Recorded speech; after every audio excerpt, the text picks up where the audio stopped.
For being here. What a wonderful crowd. We're back. We're back together again, friends. This is us. And this is also us. So excited to be here. We had a month off, recharged, back. I might need a defibrillator after all of the parkour that I did. You've not been getting the opening workout for a month. No, I haven't been. Well, sometimes I do just run around the gym in a suit with a microphone going, hooray! Give it up for the kids! Yeah, that's right. 24-hour fitness! Make some noise for the kid! All right.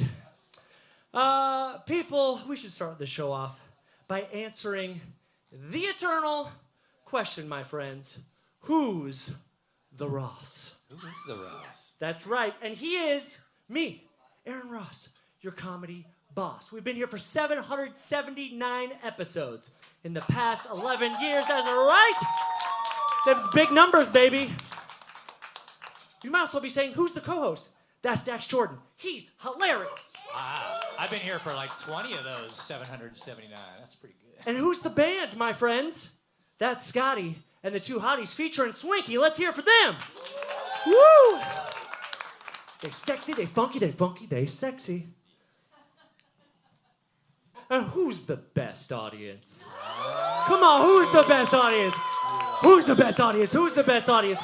Who's the best audience? Such a good audience. Yes, you guys are. We could not be more excited to have you here tonight, as it is our Comic-Con themed special. We're going to nerd out on Nerding Out, talking sci-fi, talking comic books, talking superheroes. As you know, we have a fantastic lineup. Walter Koenig of Star Trek's on the program tonight. Oh my gosh. Matt Danner, Scooby-Doo, Muppet Babies. He's joining us tonight. Wonderful voiceover actor, producer, animator, and a hilarious stand-up comedian. She was #1 on iTunes for 3 days. JoAnn Schinderle joining us tonight. Come on. Now, you guys may not know this about me, but before I was a talk show host, I was huge on the Comic-Con scene. Oh, baby, I played them all, too.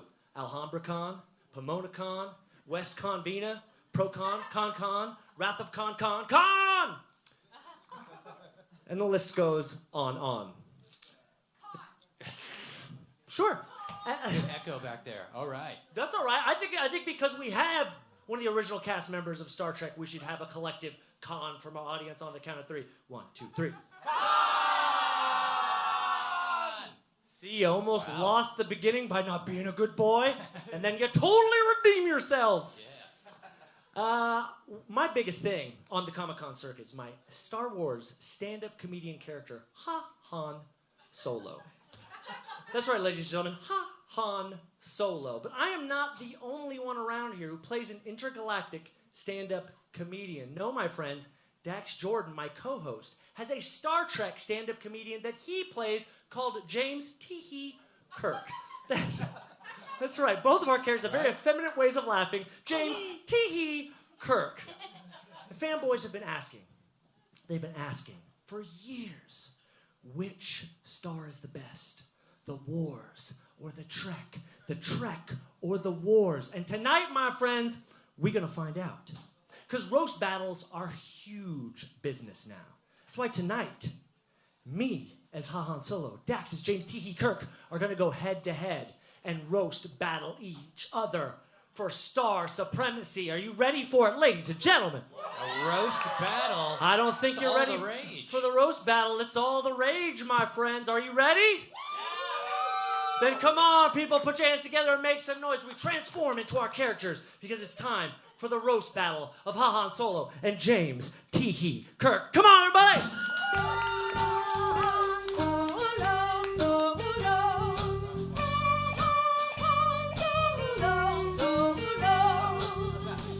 Versus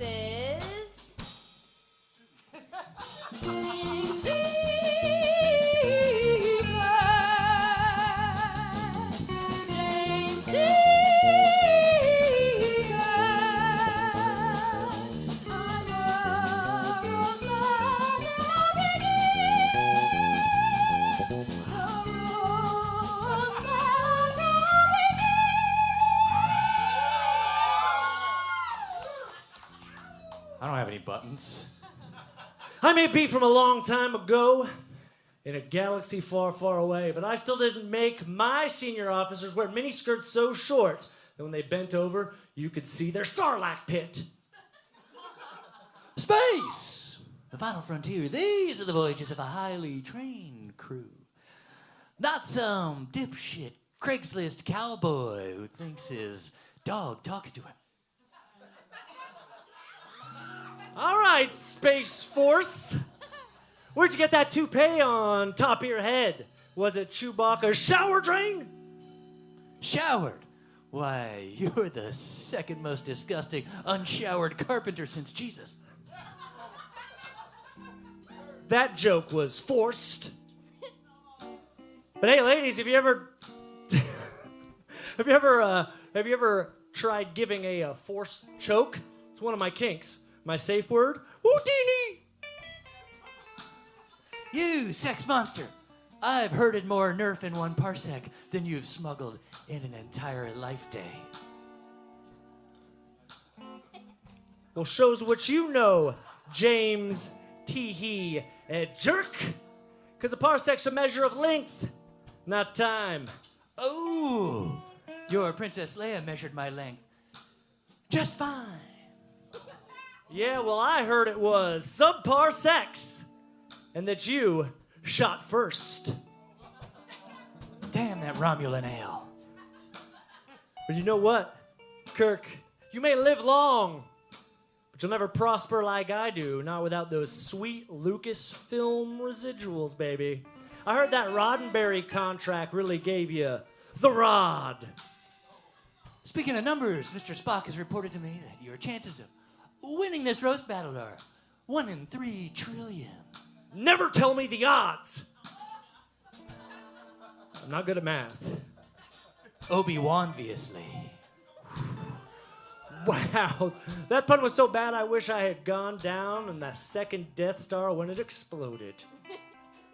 It would have got more laughs if this audience wasn't colder than Hoth pussy. Chillier than a tauntaun dick in here. Whoa. Hey, what's that weapon on your waist, if you call it that? It looks like a Dollar Tree barcode scanner. Or a Norelco. Very specifically a Norelco. Time you stepped up to a blaster. Blaster! I hardly know her. Was she the green one? You'd put your Deep Space Nine in any wormhole in the Delta Quadrant, you warped perv. I hate you. I know. Damn it, Jim. Been bested by a Rathdart dookie in a cheap vest. Normally, I wouldn't resort to violence based on Starfleet protocol. But I believe in this instance the Prime Directive would allow me to draw my weapon and...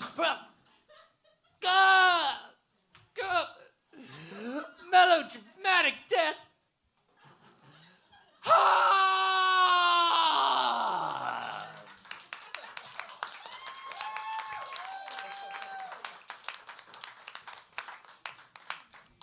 I know.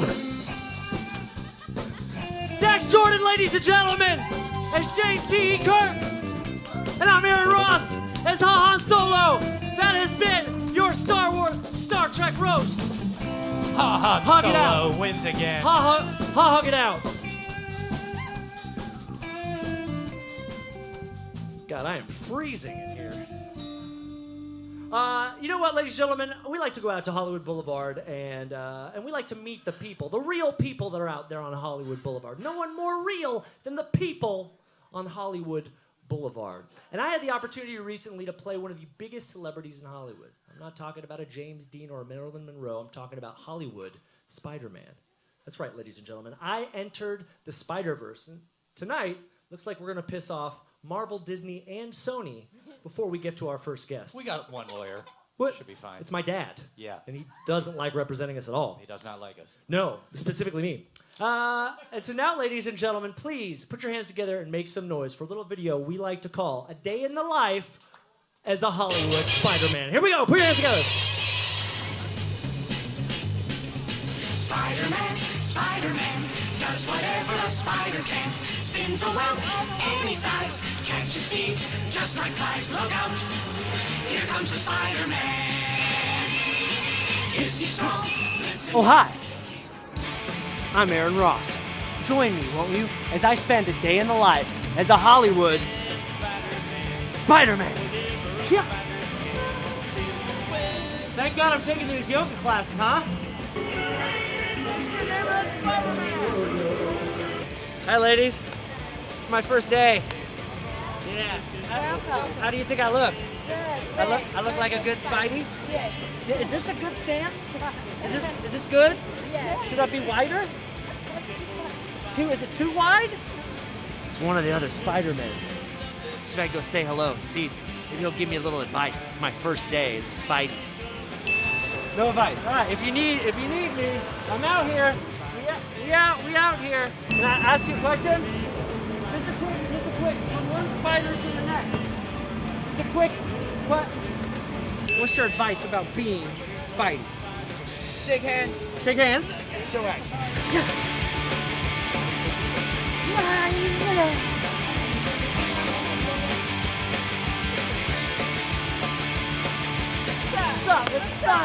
What's up, man? First day. How you think I'm looking? Good. Thank you.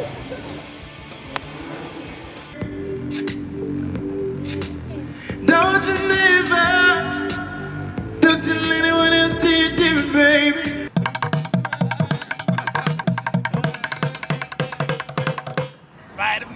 Spider-Man can almost do what a black guy can. Hey, Spidey. What? You didn't know I was black? Yeah, of course I knew you were black. No. Did you know I'm black? No, I didn't know you were black. Yeah, man. All the I dope. brought it from another mother, huh? Exactly. Hey, Bam. Spider-Man, in a neighborhood or a ghetto near you. Spider-Man. It's me. Look who it is. It's me, Spider-Man. Hey, you want to shoot some webs with me real fast? Go ahead. Come on, here. Take one. 1, 2, 3. Oh, okay. You better watch it. Oh, no, I'm going either. Spider-Man spins a web any size, catches thieves just like flies. Look out, here comes the Spider-Man. You're welcome. Have a great day. Stay in school. Whew. Well, we found out that Hollywood's got plenty of friendly neighborhood Spider-Man, but also a mean neighborhood Spider-Man, a black neighborhood Spider-Man, and now a funny neighborhood Spider-Man. But I can hear the streets calling. And Spider-Man is ready to jump into action. Is this a good power stance? No. Excuse me, have the, Spidey, You'll find the Spider-Man. out! Spider-Man does whatever a spider can. Spins a web any size, catches thieves just like flies. Look out, here comes the Spider-Man. Spider-Man does whatever a spider can. Spins a web any size, catches thieves just like flies. Look out, here comes the Spider-Man.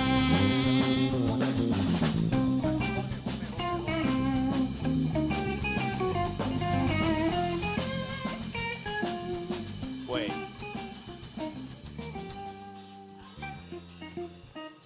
But if you're Peter Parker, then who's that? Who's weird? God.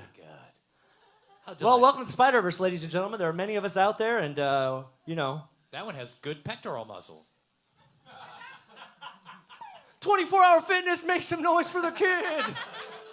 Ladies and gentlemen, we've been doing this show for 11 years now, and we've had some fantastic sponsors, but none better than Presidio dog treats, ladies and gentlemen. That's right, Presidio dog treats. And while I myself enjoy these, there's a little friend of mine.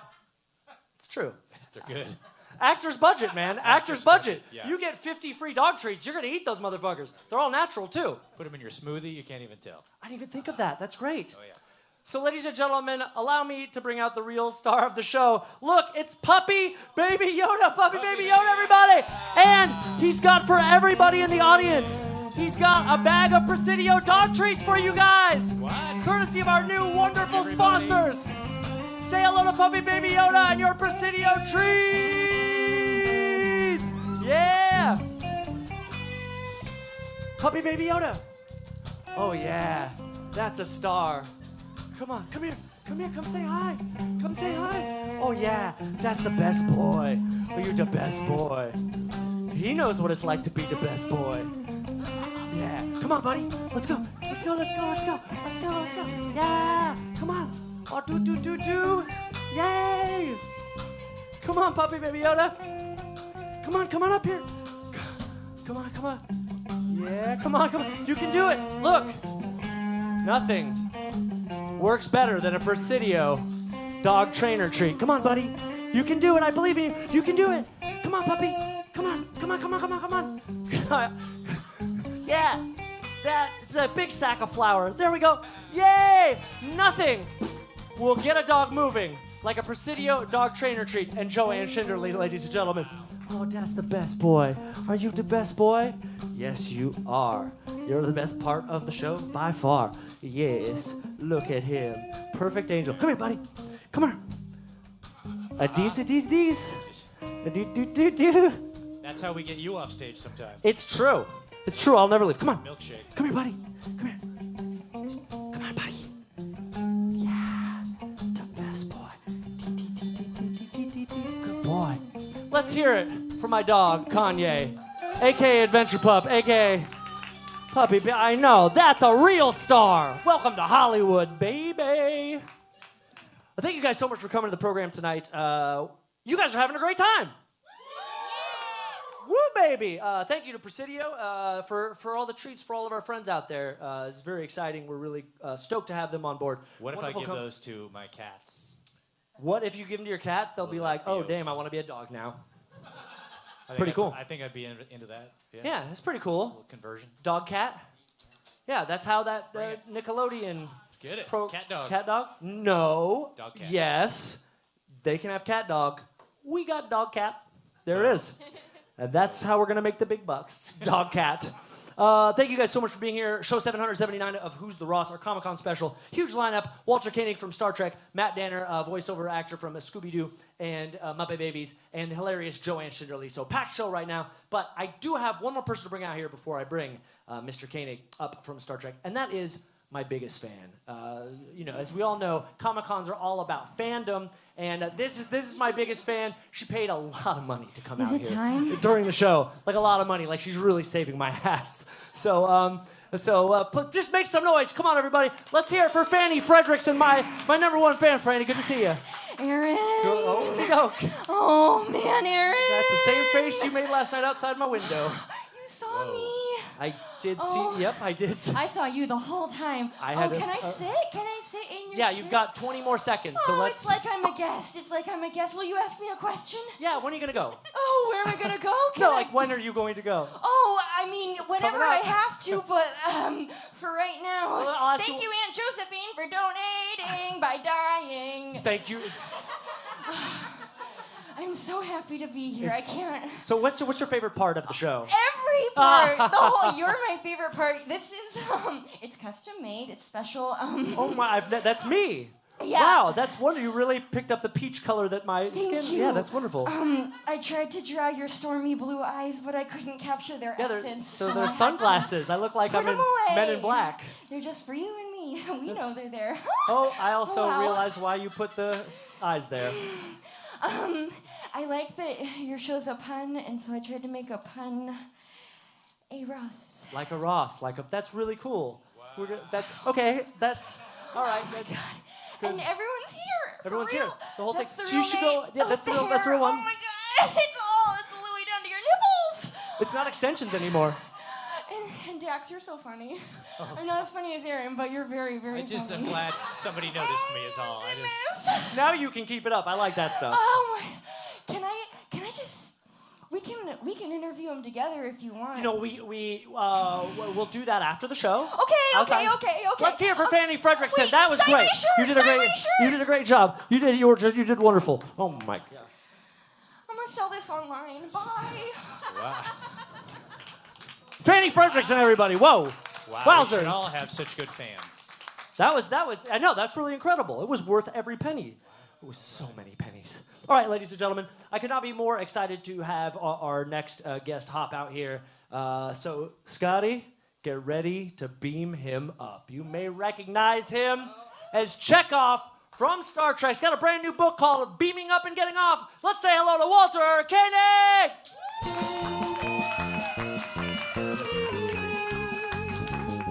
Walter Koenig!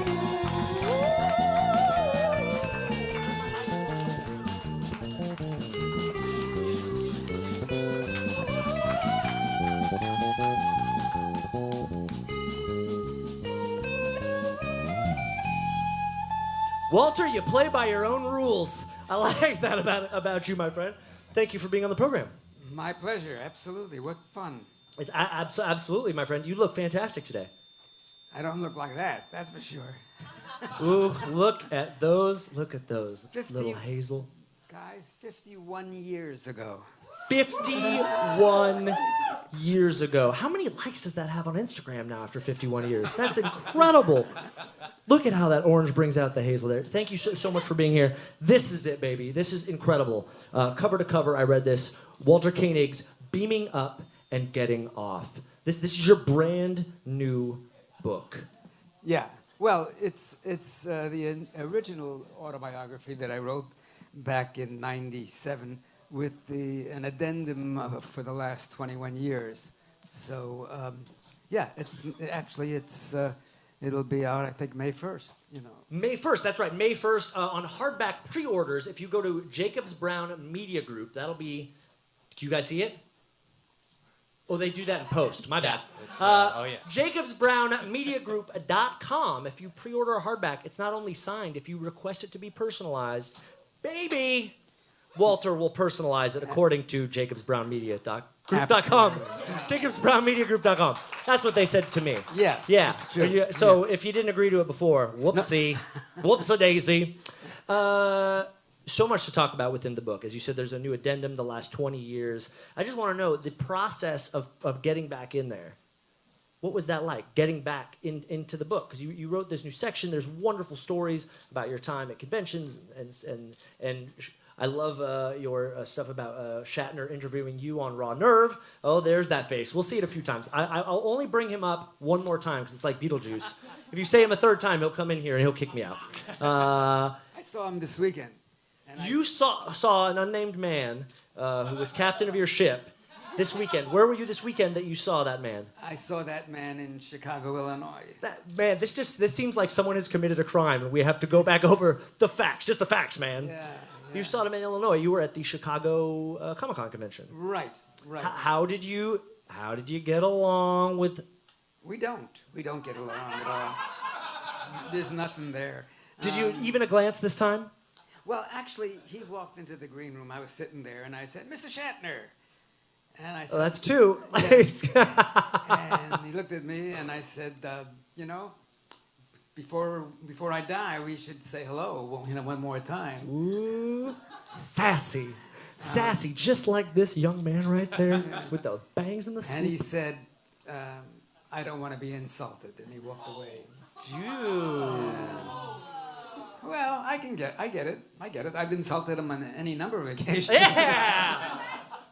Who likes insulting him the most? Me. Yeah, all right. We should have had you up here for our for our Star Wars, Star Trek roast. We should have had you up for that. I'm sure you'd have. That was so absorbing and so engrossing and so scintillating. Wow. I mean, he is a theater critic. Well, true to his insults, that's all the time we have, ladies and gentlemen. I gotta ask, with the book, you really delve into your childhood, your formative years. Where does the retention come to talk about, your time in New York when you're 5, 6, 7 years old? I can't remember 5, 6, 7 days ago. Yeah, I can't either. That's the problem. How did you get to those recesses of your mind? No, they never went away. They never went away. The things that I wrote up, we all do that. We all have things that we carry forward from our childhood and from our very young age, and they in some way shape or motivate or prejudice us towards things, facts, people, whatever. They're imprinted, and the things, obviously, there are lots of moments in 83 years that I don't recall, but the things that are there are the things that obviously took hold and are part of who I am, and for good and bad, Well, and that's what's incredible about the book. There is so much about how you became you. You think of a lot of biographies, just jump right in, you get on TV, and what this book does, while it's out of this world, it's one of the most human things I've ever read. Well, good. I wrote it. I wrote it. Sincerity doesn't stick much with you either, does it? No. Oh my God! Thank you. Thank you so much. Thank you. I did get to the chapter on sarcasm in the book. It is my favorite one. But honestly, I mean, you talk about where neurosis comes from within your life. Fear of the other shoe is about to drop. I mean, and it's a pretty consistent. We talked at the green room today about a shoe to drop moment that I will get into later about you writing for the Incredible Hulk series back in the 70s. Yeah. But it is really, really wonderful. I mean, you talk about growing up in New York. You talk about your father was a communist. Yeah. You thought that he had been killed or ran away. You weren't sure what it was. There were the stories of him assisting your sister and running over to, I believe it was Stalin, to try to figure out how to get the medicine to save him. And they're wonderful stories. And you almost got it right. Hey, normally it's Highlights magazine for me, so this was a little bit of a leap. Yeah. But let's talk about the beaming up and the getting off. They're your words. Okay. Yes, they are my words. Well, let's go to getting off first. We want to sell sweet hardback. You know what I'm talking about. Get an extension on your houses. You know what I'm saying? Yeah, I've already done that. Oh. Let's start with the getting off. We're gonna sell books. We're gonna tell people about some of these stories that you have. And I just want to touch on, and we don't have to go into them, but you describe the immaculate ejaculation. Yes. Yes. Yes. So speaking of formative, you were thought to be a UCLA pimp. Oh, Nice. Yes. Oh yes, that's true. The FBI. Yes. I was arrested. The FBI came to your door. They arrested you. They arrested me. Yeah. Because they thought you were a UCLA pimp. Oh yeah, procurer. We called it procurer in my day. That's right, a UCLA procurer. Okay, let me tell the story very briefly before By all we means. get Well, so no, far. but don't tell it. You gotta buy the book. Okay. Okay. See me outside afterwards. I'll tell you the story. Buy the book. Being a heartthrob is some of the getting off. People got off to you, Dax, if you will. You were chosen as Chekov. They wanted a Davy Jones from the Monkees. A sort of 60s. And look, who is who? Yeah. Ooh, baby. Tell me about the fan mail. Tell me about the groupies. Tell me about the extension upstairs in the house. I really want to. I need a place to stay. When you ask me like that, tell me. It suggests that I have something salacious or. But you do. I just said immaculate ejaculation and UCLA pimp. Yeah. And that's just like in the first 80 pages. Yeah, but my fans were from like 8 to 12. Oh. 8 years old to 12 years old. They thought I was groovy. It was that kind of thing. And that's why they brought me on the show, because they wanted to appeal to the same fans that Davy Jones had. Now, Davy Jones I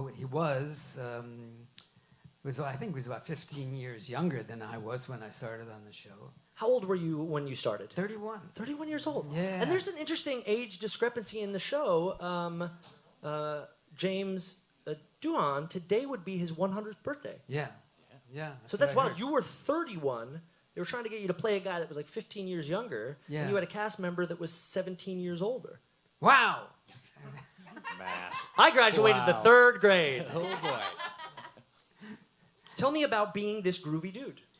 Well, I wasn't, But you say that, but image is everything. This is Hollywood. At some point, I you know, were a but groovy. when I went out on the stage and I went and made personal appearances and talked to the fans, I made it very evident that I was who I was and that I was was a college graduate and I was somewhat articulate and had something to say about the world. And I hope everybody is taking note and did their. That's right.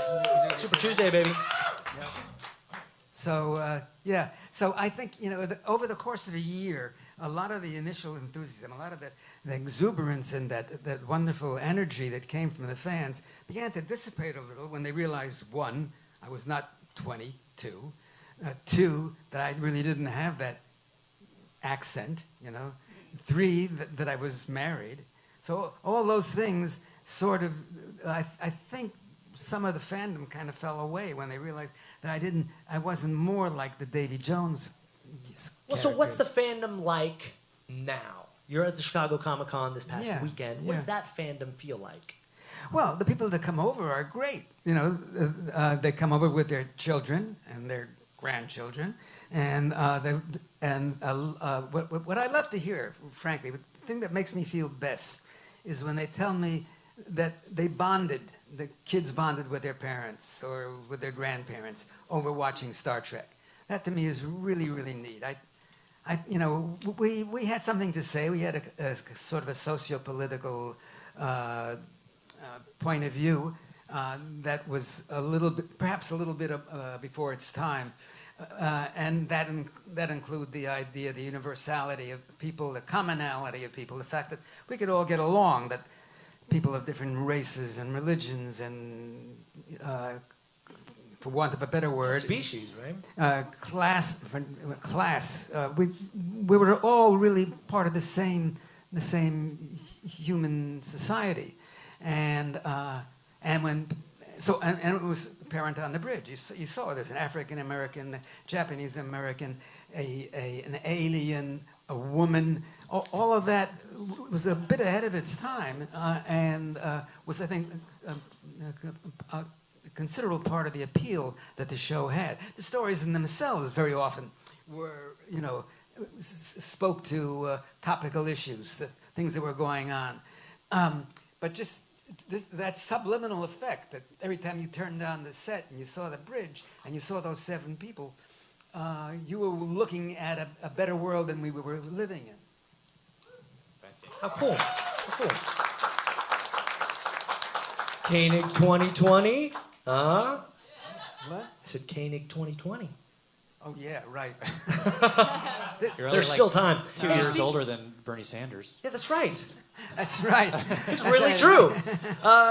Speaking of the melting pot, I mean, you're playing a Soviet. I'm playing a Russian, yeah. Playing a Russian. And how did that play? I mean, we're fresh out of the Cold War, and you're playing this character. Was there any ill effect of that for you? Oh, my God. I can't. Well, no, it had no effect whatsoever. Because my fans are all kids, and they didn't know from Russia and the Cold War and what was going on with communism and all of that kind of stuff. They just saw a kid, somebody who they thought was they could identify with in terms of age and hair, although it wasn't always my hair. So I never received any antagonistic, hostile mail. I never did. Never Sweet received kids anything. in the groovy, sweet kids in the 60s. I love, by the way, that forever people threw flack at Shatner for wearing a toupee. It's always been the joke. Oh, it's the Shatner toupee. You were wearing a toupee and a wig for a long... No one ever has once talked about the Chekov toupee or wig. You got away with it. Well, I didn't try to get away with it. That's how But you you got did. away with it. That's exactly how. You You commit won. the best You won the crimes. war over Shatner on the toupee call-out. Oh, now he's God. coming out here, though. That's the third one. Dax. Voldemort. I meant to say Voldemort. Good save, Dax. Yeah, well, the thing was, I wore a woman's wig for the first 6 or 7 shows because my hair was short. It was short. Or you come off with a different and role. they wanted me to look more like the Davy Jones kind of character. So we went to Max Factor up on Hollywood Boulevard. I don't know if it's still there. And I tried on a whole bunch of wigs, and we brought them back to the studio. And I tried them on with the producer and the executive producer and the writers and directors there. And then they tried them on, which was kind of fun. I figured I had blackmail for the rest of my life if I ever needed it, you know. You said they were all very serious getting to audition you, and then all of a sudden the wigs came in and they were running around like, Yeah. "Ooh." It was kind of fun. It's like a casting room dream. Yeah, I guess. Better than normal. They just say, get the fuck Yeah. out of here. So I actually did wear my own hair when my hair grew out, but it had started to thin. It started to thin when I was 28. So I was combing it forward. I didn't comb it to the side, which is really, really obvious. You'd have to see me from the back to realize that it was combing forward. But yeah, I did. And when I started the movies, I then started wearing a hairpiece because they still wanted me to present as youthfully as I could. So so we went with that route. I finally said, Yeah. Yeah, bald is beautiful, my friends. there's got to be a point when you know that you're past the point where you can get away with it, and two, that it matters, you know. Yeah. So I've reached that stage. I reached it about 10, 15 years ago, and I'm good with it. It's okay. Coming home, that's what they call it, coming home, baby. Yeah. You look good. Yeah. Handsome man. Well. Yeah. I want to ask one more thing about Star Trek. You received the role, or found out you were getting the role with a crotch grab. How did that happen? Oh yeah, that was interesting. That's that kind of tells you a little bit about about how serendipity enters into it. How situations that have nothing to do with what's actually occurring, how things just fall into place. I was only one of 2 people who read for that role. I was told that it might recur. I might get more than 1 day's work out of it. But there was no guarantee. The other actor, actually, I read first, and it was a very serious scene. The lines were something on the idea. By the way, they called him Jones, Ensign Jones. Right, he didn't have the name my Chekov. gosh. Yeah. No. 2 on the nose. But they wanted me to do that accent thing. And the lines are very serious. Captain, the ship is about to blow up. What are we going to do? And I read it, with all, with a scowl and jaws clenched and nostrils flared. You can tell I've told those stories before. And I got done, and there was silence in the room. And I thought, God, I've blown them away. They are speechless, you know. And then after several beats like that, they said, "Yeah, that's nice, Walter, but can you make it funny?" Funny? How do you make that funny? I mean, there's nothing there unless you're prepared to prostitute yourself and do something that is totally against everything that is aesthetic and that you believe in. And a sense of integrity and artistry. There's no way you can make that funny. So I read it again. Captain, guess what? The ship is about to blow up. Got the part. Booyah! Integrity. And then, but they didn't tell you then. No. I gotta get to the crotch grab. Oh, you want to So get you sit there, the other guy goes in. Right. It takes forever, you never see him leave, and you assume I'm not getting the role. Well, it was very curious. I knew the other actor. In fact, we had worked together as French resistance fighters about 3-4 years before that on another television show, the 2 of us. So he goes, and he was a hot actor. He was getting a lot of work. He was getting more work than I was, I think. And so there's the outer office, and then there's the inner office. He went into the inner office to see Gene Roddenberry and all the folks in there. And I'm waiting, and I'm waiting, and I'm waiting, and nobody comes out. I didn't know that there was a door to the hallway from the inner office, as well as a door to the outer office from the hallway. everybody left through the inner office door. And literally, I was there for 2 hours. 2 hours by myself. The sun is now starting to set, and I'm sitting there. And finally, this young man comes in and says, "You're Walter Kyung, whatever. Come with me." And I do, and we go to wardrobe, and my hand to God, not an exaggeration, he drops to his knees, puts his hand on my crotch, and I said, "What are you doing?" He says, "Well, I have to measure you for a costume, don't I?" So that's how I found out I was in Star Trek.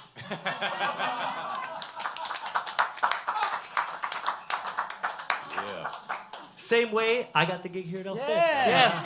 But same thing. Yeah, but you actually dropped your pants as well, didn't you? Oh yeah. Yeah. Oh no, I was on my knees. That's what it was. Okay.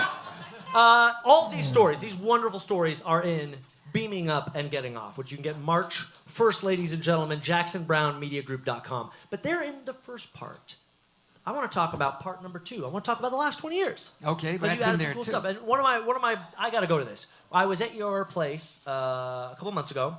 We were filming something for a wonderful film called Savage Midlife, Right. which you're going to shoot a scene in Portland. Right. Tell everyone real quick, who's your character in Savage Midlife?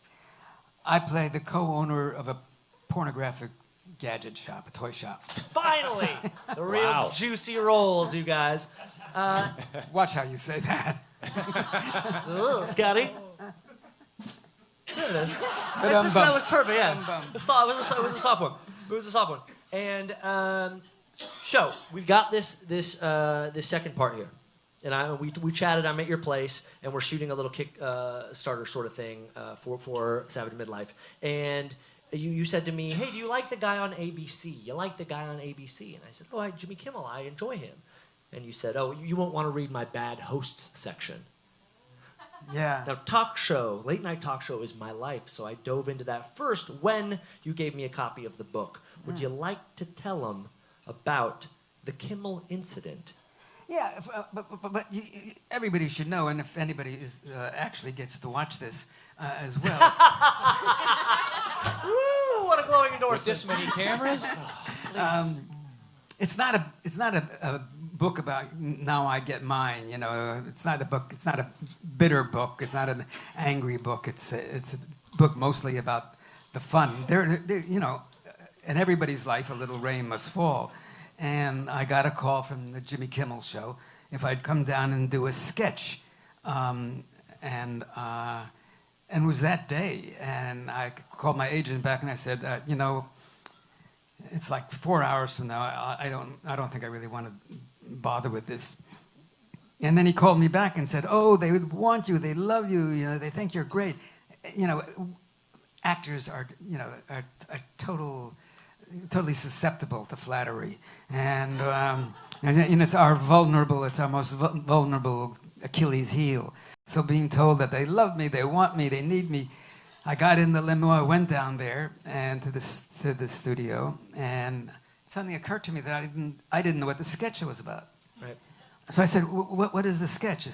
Well, they want you to parade outside with a billboard.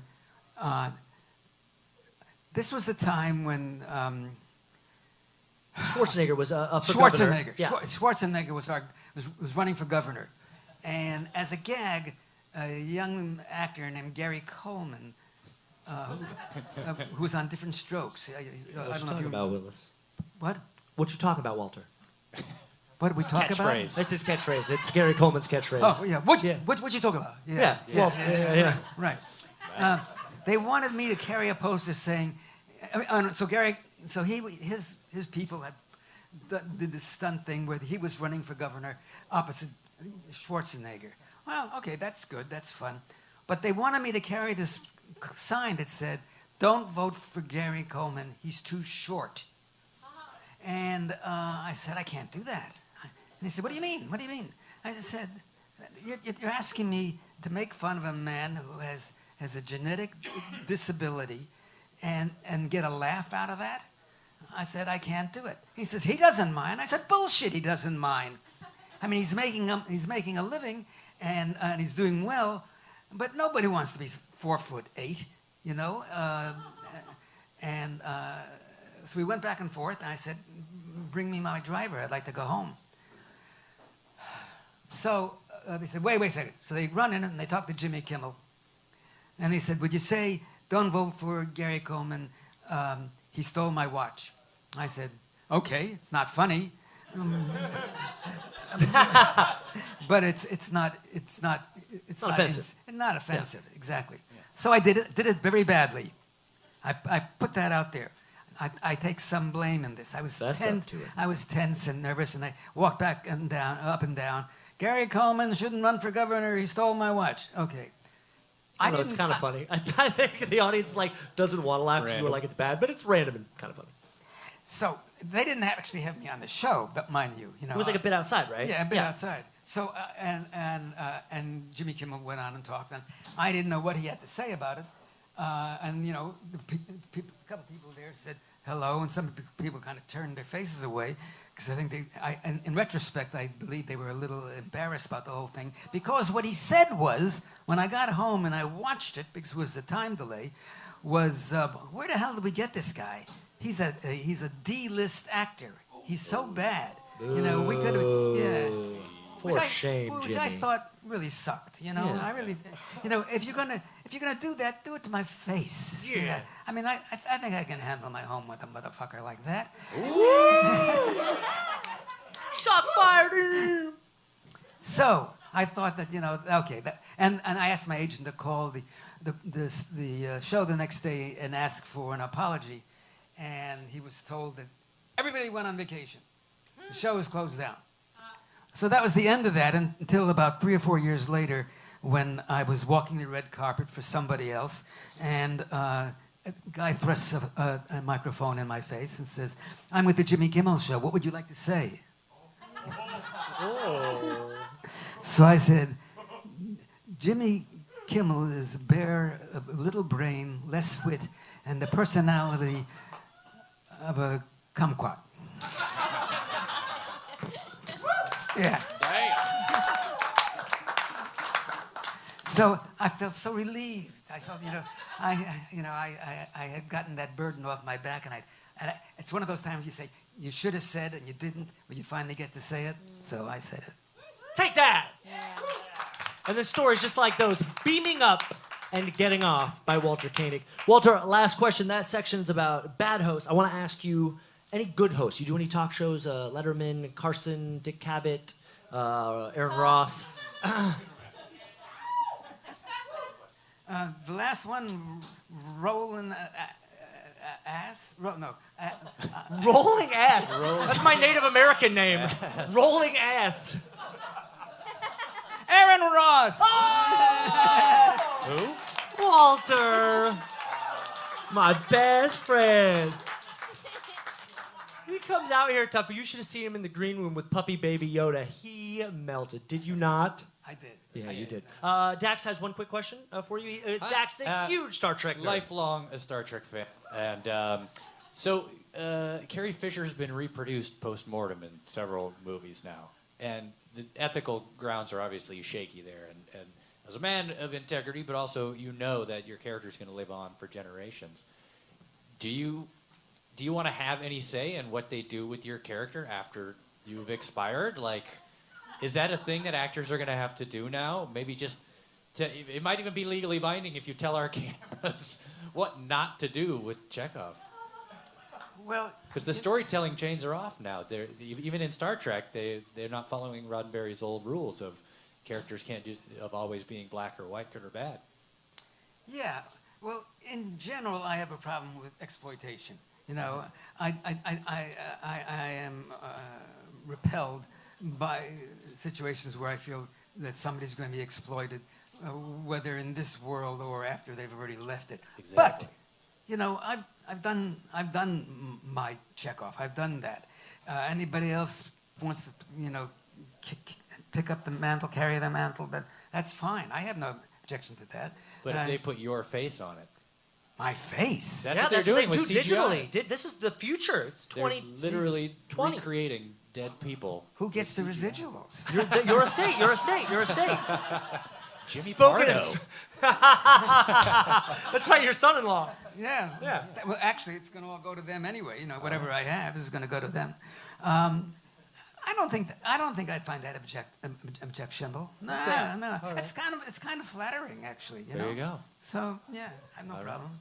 Yeah, just make There you sure go, that they Paramount. sign the check for you, baby. Thank you, Dad. Let's hear for Dax. a good Walter question. will live on forever. It's a good question. Okay, Walter, we're gonna end with a game here. We're gonna end on a game. Star Trek 4. Okay. Before you do that, Yes. you know the gentleman you were talking about, Thatcher? Kirk Thatcher, yeah. Yeah. I met him on a podcast. Oh, He didn't disappear. no. You He's know, in a Spider-Man movie. is he? They actually brought him back to play that character briefly as a cameo in the first Marvel Is Spider-Man that movie. right? Yeah. Oh, because I know that he's been working with the Muppets. You know, seriously, he was a voice on the Muppets, and he helped build some of the creatures, and has had quite a fruitful career. Cool. We've got. See, you actually know who he is. God damn, that's amazing. That was an immaculate ejaculation after that Yes, question. that was- All right. Got a game for you. Star Trek 4. What's the big line, baby? What's the big? Can you tell me where the nuclear vessels are, please? Now, I won't make you say it again, but you might have to say it in this game. Dax, why don't you put this up here? We got a game for you called Nuclear Vessels or Weasels. That's right. Where you have to tell me, based on a name, is it a nuclear vessel or a weasel? Here we go, audience. Put your hands Type of together. Make weasel. some There's noise a lot for of the types dumbest of game weasel. we've ever done here. Drum roll, Scotty. Nuclear vessels or weasels? Sibir. Wessel or weasel? It's a beer. Sibir. S-I-B-I-R. Yeah. Uh-oh. Those. Here we go. Ooh, baby. Go get in the reading glasses. Here we go. We did not approve this game with Walter's estate. Well, what does that mean? This is either a nuclear this is a either this is the a name ship. of a This ship is a ship or an animal. or It's a nuclear vessel or a weasel. Oh, Jesus. Sound like my father. I like it better as ribis. Oh, got a palindrome guy. Oh, that's right. Your Twitter handle's a palindrome. Wow, you just blew my mind. I'm a Hebrew, and I read from right to left. So is the ribis a vessel or a weasel? It's got to be a weasel. It is a wessel. I'm sorry, my friend. A 1977 retired Siberian icebreaker. You'll get the next one that you're going to hate. Drum roll, please. We're doing this again? There's 8 of them. There's a bunch of We'll them. get...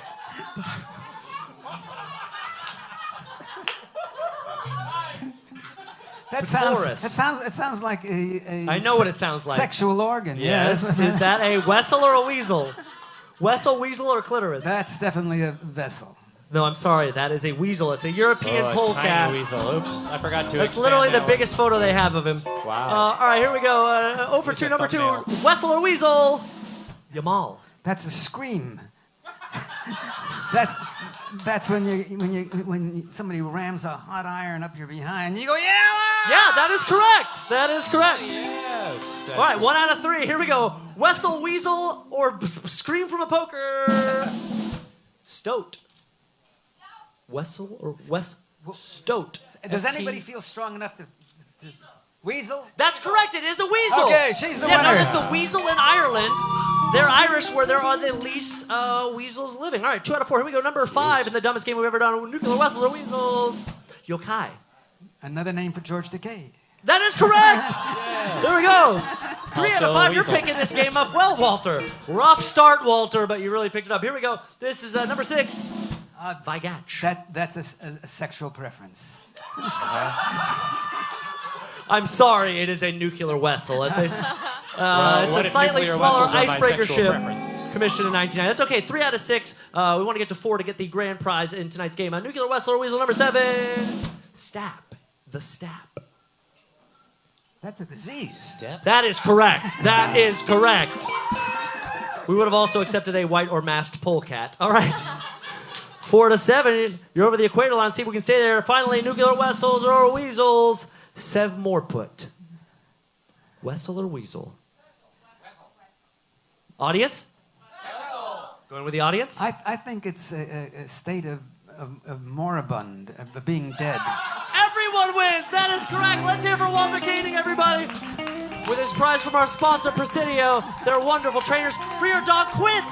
For your lovely dog Quince. Yes, thank Walter Koenig, everybody. Let's play him out of here, boys. Thank you, Walter. I bow to you.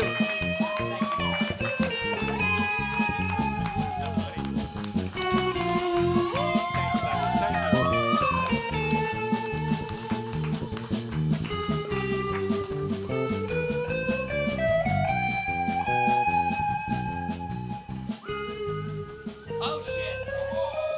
What? Spider-Man is here. And who wants a picture? Wait, what? you Where are you Southie? from? The Spider-Verse. No, Like East Coast Spider-Verse. New Like England.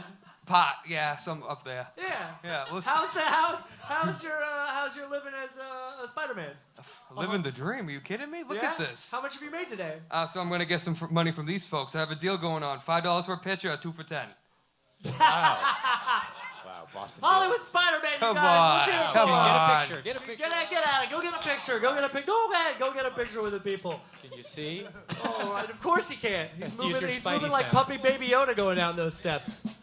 You know what I loved about that interview, Dax? Walter is fantastic. People have got to pick up the book. I love this insane distraction. There's not getting anything up here, but Beaming Up and Getting Off, wonderful book. Make sure you go over to jacobsbrown.mediagroup.com. Oh yeah, you Spider-Man's really can't get the photo through your vamping out your there. outfit. All right, we have to get to our next. This is stupid.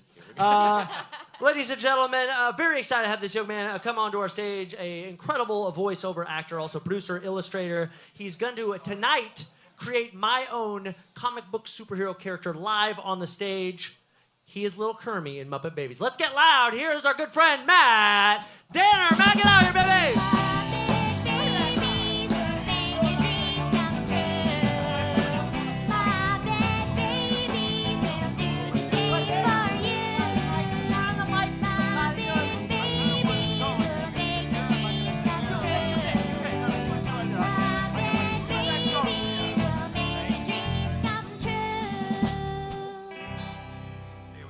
Matt Danner, boys and girls, let's hear it for him. Hello, everybody. How are you? Thank you for being here. Thank you, Swinky, for the lovely theme song.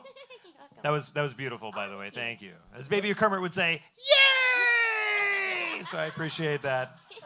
I have to do the arms when I do it. Even in the booth, they're just like, they're doing Kermit going, hi-ho, Piggy, hi-ho, Gonzo, hi-ho, Fozzie, and then, yay! And I got to do that every fucking Mike Tech comes in, just getting one of these in the eyes, old lawsuit. Yeah. Tell us what this is. You played video games on this in 1999. I did, Is this yes. a Saturn? This is Sega like Saturn? this is a Game Boy 3DS or something like that. Or, I don't know. But Yeah. you're going to draw a superhero me. I am, yes. This is right here live. Can you believe it? Can you believe it? No, they really can't. We'll Me hold for neither. Eric. I hope this works. Well, this is exciting. We're going to interview as you create me here Here we go. on the screen. This is Finally, we'll get an Let's MC see- let's see into how we the do here. MCU. Look at that. Do you guys see a spiral? It works. Yeah. I can't believe it. This is going to be great. Holy cow. Man, you are like the Amazing. Bill Gates of our show. I know. Look at you unveil Windows 95. That's literally what he did for Windows I know. 95. And it does a spiral. It does, yeah. Here, Uh, there's Windows, and then we'll just do that, and then ta-da, you got the little squares coming off of it. I don't know. Wow. This is the nerdiest improv that's ever been This is the improvised. show. This is the it. show, ladies and gentlemen. Hey, let's speaking of shows, Muppet Babies rules. Oh, I thank you very much. I love Muppet. I grew up with When Your Room Looks Kind of weird, and you wish that you weren't there. Yeah. Yeah. It gets them every time. What's the difference between digital Muppet Babies now, where you're Baby Kermie, Yes. and 80s? 80s Muppet New Babies. themes, how are we move? In 2020. It's very similar. I would just say the one thing that we did on the new Muppet Babies was we really wanted to key into the puppets. And the old show was done on cell, animated, by hand, painted on little plastic sheets and shot under a camera. Very, it was rough. It was them's were rough times for animators. Ooh, good, Rolf. Yeah, well, that's Rolf the dog. How Yeah. you doing? Son of a bitch. That's how he does it. I can say that. It's a compliment. It took him a while. I know, yeah. let me sniff your butt. I'll check your Facebook profile. It'll be great. So the new show, we actually went with CG because it was the best way to get sort of the imagination out of the show, where we could go to like vast, alien planets, or do night tales with dragons and everything. We can do Star Wars. We can composite them into movies. We did an Indiana Jones bit with the boulder, where we literally put him right into the footage. But with CG, you can actually light them and make them look like they fit. But the one thing that we did is we wanted them to look like the puppets. So we actually worked with Muppet Studio very closely. We actually, got to play with the puppets, and we got swatches from how they make them. We digitized all that. We recreated it in computer, and then we actually invented a very weird. Did I talk about this last time we were here? No, not at all. The last time he was on the program, we had a wonderful voiceover actress from South Park, but she was lit. Oh yeah. Yeah, that was fun. So, Yeah. I had to drive her home. Yeah. I'll never forget that. No, it's fine. A couple fingers and no. I'm kidding. I'm just kidding. I'm talking about me, by the way. Talking about checking your Facebook. For sure. Yeah, I know. She checked my Facebook. She went full puppeteer on you. She did. Yeah, she went full Henson. Yeah. I was like, "Come here, you." And I was like, "Oh my God." No, so. And then you were like, "Oh." We're talking about a preschool show, right? Okay, that's all right. We were. Yeah, we were. Yeah, it's not gonna go. No, so we created. It's just gonna get dirtier from here. We created a technology. It's okay. I know it's gonna be great. It's gonna be great, everybody. Don't worry about it. We created a technology called Jiggle Tech. All right, there's no coming back from that. I know. That's separate from Wiggle Vision? Yeah. Dr. Katz Wiggle Vision? Yeah. Yes. Yeah. Okay. Well, no, but yes. Oh, I mean, we named stole it. it. Okay. We named it similarly. Gotcha. No, but it's literally a way for the CG puppets to actually mimic what a real puppet would do without having to animate it. So we actually put physics. This is for the nerds in the audience. This is the Comic-Con show. Everybody's heard of Physics Man. We put physics simulations into the puppets. So like animals' fur and all the feathers and everything move exactly like the puppet. So we were hoping when kids saw the show, they'd go, "Oh, look, there's baby animal and there's real animal, and I can tell the difference between the two." And there they are. Good for kids. And we're a hit. Yeah, So, Yeah, baby. How many episodes have you done? We've done about 30, and we're on our path for 72. Yay! Excited. Yeah, that is fantastic. a lot. We should get to this. We got like 5 Sure, minutes yeah. for this. Okay. But I'm gonna ask you a couple questions. Audition process, right? Right. So you're going for this role. You're gonna be Baby Kermit. Yeah. Kermit the Frog. Kermit the Which, by the way, is Frog. it the Frog or the Frog? The Oh, frog. I thought his middle name was like Daryl or something. Yeah. Kermit. It's like Kermit Megan the Frog. the Stallion. Yeah. Ooh, hell yeah. Did other guys audition? Do you remember people in the room like Oh, yeah. other frogs in their throats? I like that Kermit's voice is like a frog in a throat. It's very meta.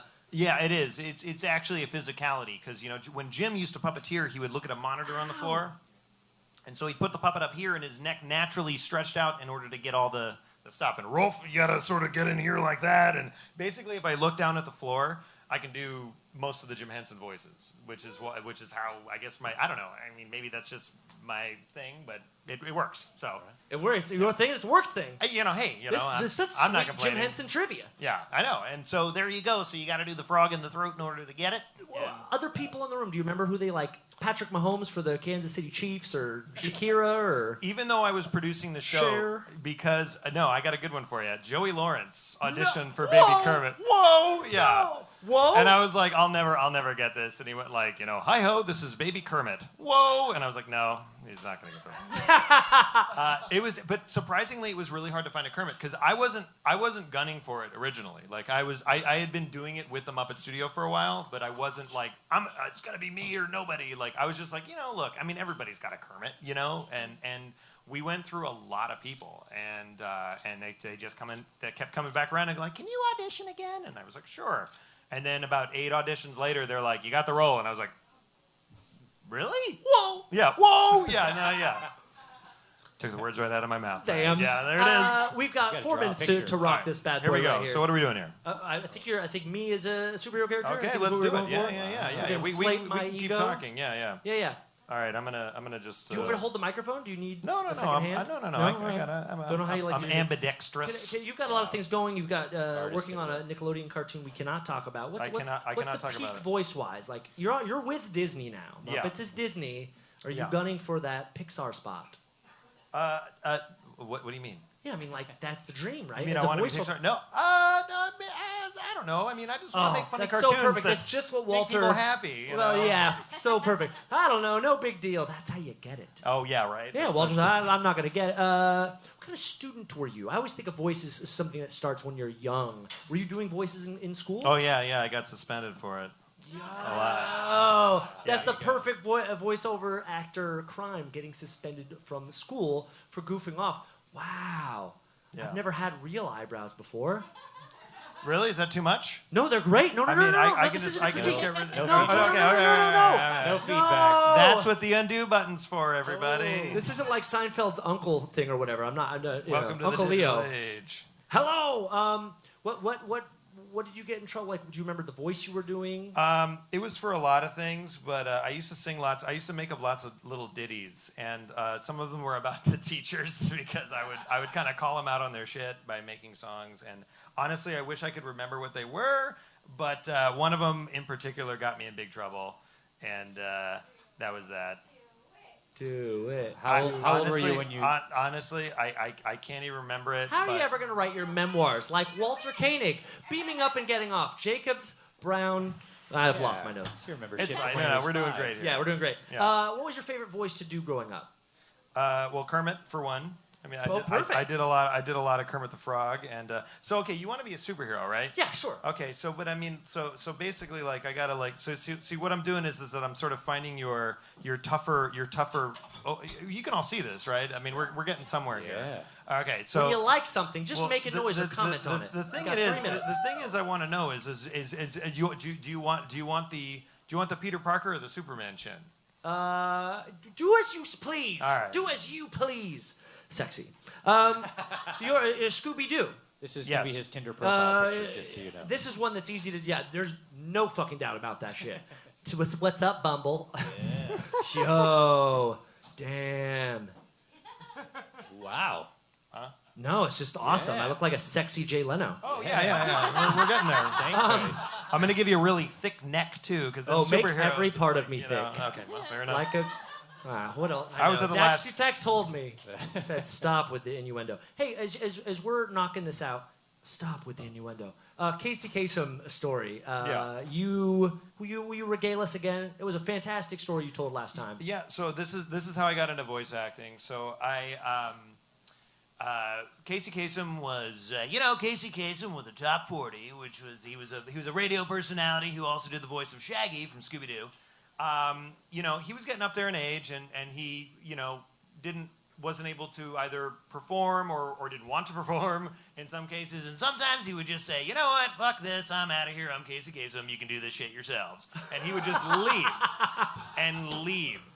And so they would literally call me. I was like an animator, like going like, oh, Matt Danner. Like I was probably 19 at the time, and they hit the intercom and they're like, Matt, can you come down here and do Shaggy for us? And I go like sure I can, Scoob. And so then I would go down there and I would sub for him for years, doing like either stuff he didn't want to do, like a cereal commercial, or like Fruit Loops, Zoinks, or DVD extras, or director's commentary, all that kind of. Hello. Hey, yeah. Like who are you? Yeah, like who? What? Like Fanny, I'm the Ross. No, keep going. Tell me all about it. It's my super fan. I know. Yeah. It's my super fan. This one. Okay. Easy. So yeah, we're doing an interview now. Yeah. What? These are rentals. When you're doing Shaggy, do you have to eat like Shaggy? You know? Yeah, like That's I actually used a to good eat. question. Thank you. I'm actually Aaron Ross. Ooh, Gulp. Things are getting scary.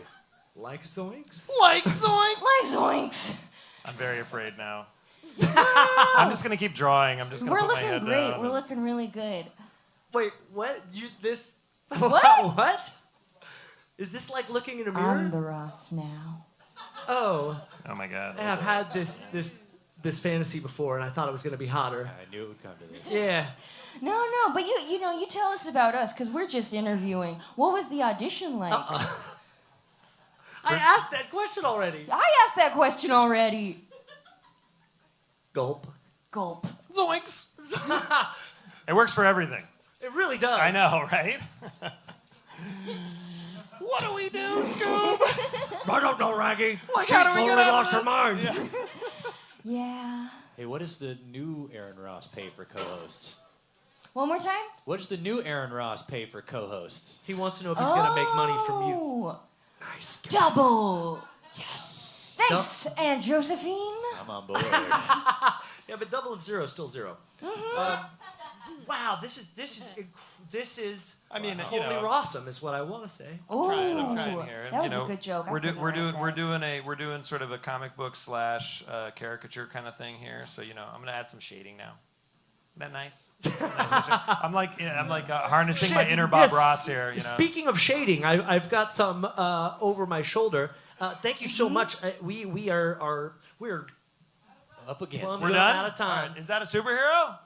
All right, there you go. I'm gonna need Hey, that those- superhero's kryptonite is character improv. Oh, zoinks! That's what it is. Dax, you're fired. Matt Danner, boys and girls. Let's hear from Matt Danner. oh. Matt, thank you. What? Before you What? leave, can we just take a God picture real damn quick? it. Yes. Spider-Man. All right, everybody. Oh, you're Right. Spider-Man. Spidey on 3. 1, 2, 3. Spidey! Spidey. And Hollywood who am I going to Spider-Man. charge for the picture? Just, Original Aaron Ross. no, second Aaron Ross. All right, I'll pay you. So much stuff, but most importantly, Matt Thank you, Danner, my ladies friend, and yeah. gentlemen, check out Muppet Babies. He's Kermit. Thank you.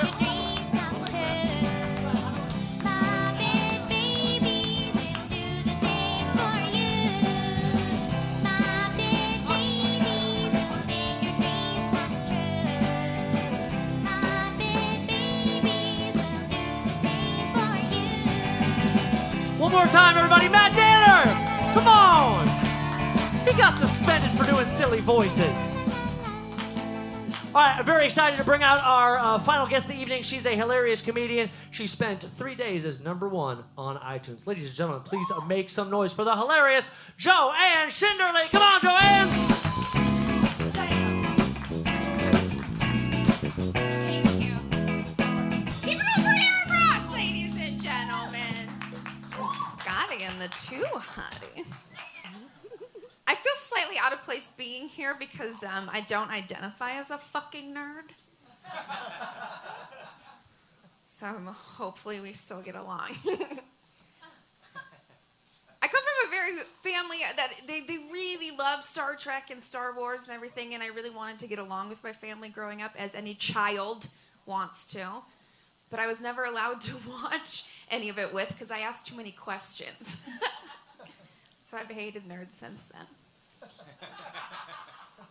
Just kidding. I guess I was never really good. I was always a class clown. I was never good at like science or math or anything. The closest I ever got to being a chemist was I'm a lifelong bartender. Hell yeah, tip your wait staff.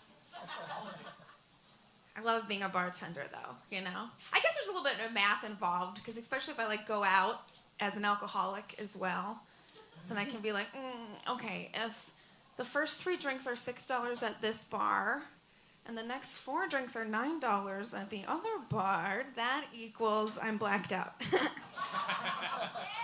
And I ain't paying, okay? Just kidding, I pay. I do love being a bartender, though. My favorite aspect about being a bartender is that I get to make up my own drink specials, which is super fun.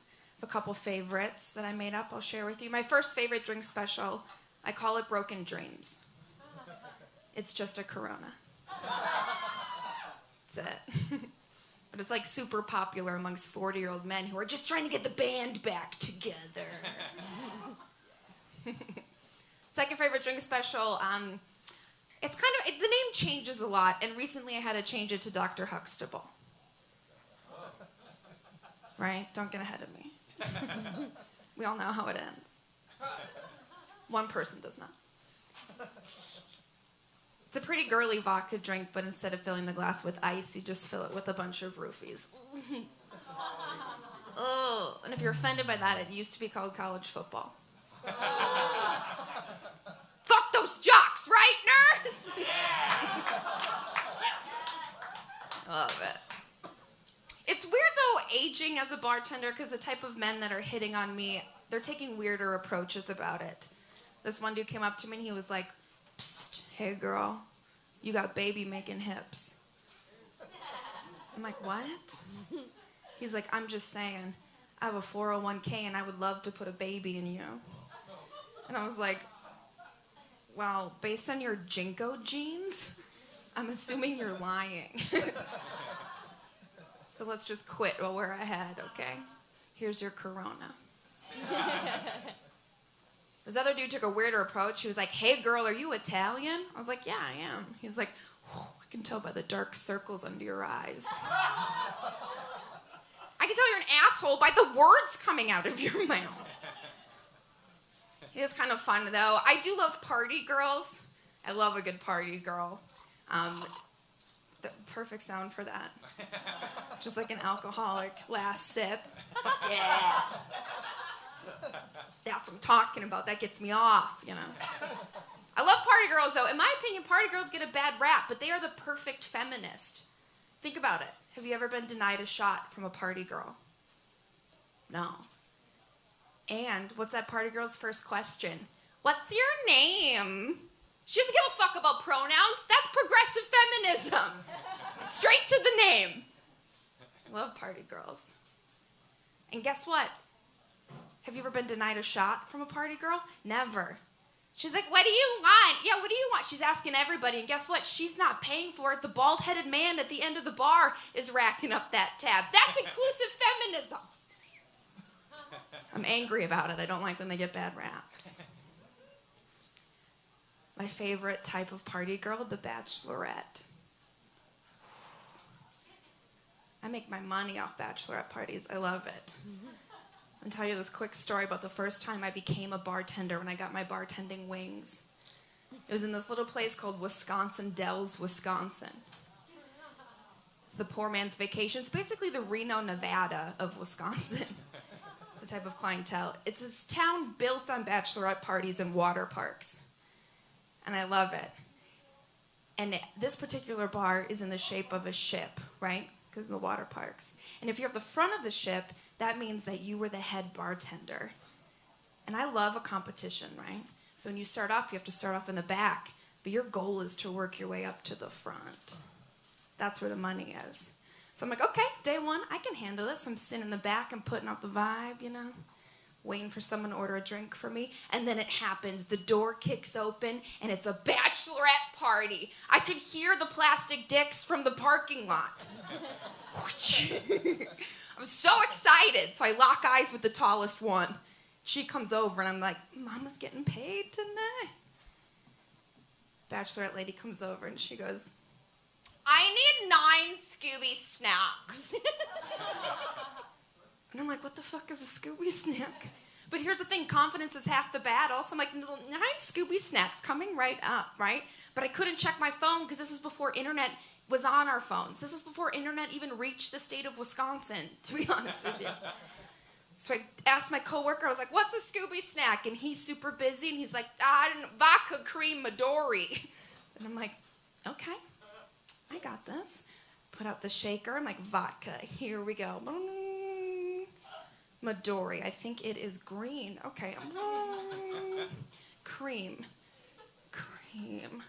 He must mean milk. So I walk to the Jamaican restaurant that's attached to this bar, grab a jug of whole milk, and take the top off. It sounds exactly how you think. Whole milk hitting a tin shaker. I might as well just jerked off the cow. It would have been healthier. Hey, buddy. I shake it up confidently. Put them on a tray. Ladies, 9 Scooby snacks. And then one by one, 9 of the most beautiful women I've ever seen in my entire life starts cheersing to the bride, who apparently was Mother Teresa incarnate, okay? Because every speech is more beautiful than the next. The first woman's like, Rachel, if it wasn't for you introducing me to your brother, I would have never met the love of my life. Thank you. What? No one wants anyone to fuck their brother. Rachel's a saint. Second lady in is like, Rachel, if If it wasn't for you opening up that veterinary clinic down the street from me, my dog would have never made it. What, she's a doctor? The third woman's like, Rachel, thanks for making out with me in college. Now I'm married to a woman. What, Rachel? You're the best. By the 9th woman, she is sobbing. It is uncontrollable sobbing. Just, Rachel, Rachel, you guys.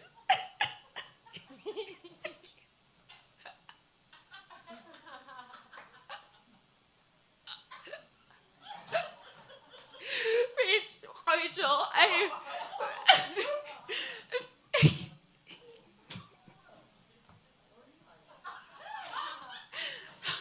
Rachel, okay. Rachel, if it wasn't for you giving me your kidney, I literally wouldn't be here today. What the fuck? I had to look it up. If you have one kidney, you have one drink a night. This was their drink. But meanwhile, that milk is just curdling in those shot glasses. To Rachel. They vomit so hard it ricochets back in their faces. And when I'm watching the whole thing, the music stops. It was like it was reminiscent of the second plane. It was a lot. I'm almost done. Almost done. 1 second. They look at me. I'm supposed to be in charge. And I see this massacre, and I just stand tall and go, you can't puke in here. And then they got kicked out. And I got promoted for being assertive. Who's at the front of that boat now, bitch? Hey, JoAnn, Schinderle, come on, everybody, make some noise. That's been Who's the Ross Boys. Play my theme song, my lovely friend. Thank you for being here with us. One more time for JoAnn. Let's hear it for Puppy Baby Yoda. Our sponsors, Presidio Dog Treats. Big shout out. Oh, keeping this dog and that dog with the energies. Let's get Matt Danner back up here for our final photo. Walter Koenig. Let's hear for Walter Koenig of Star Trek, everybody. The book is Beating Up and Getting Off.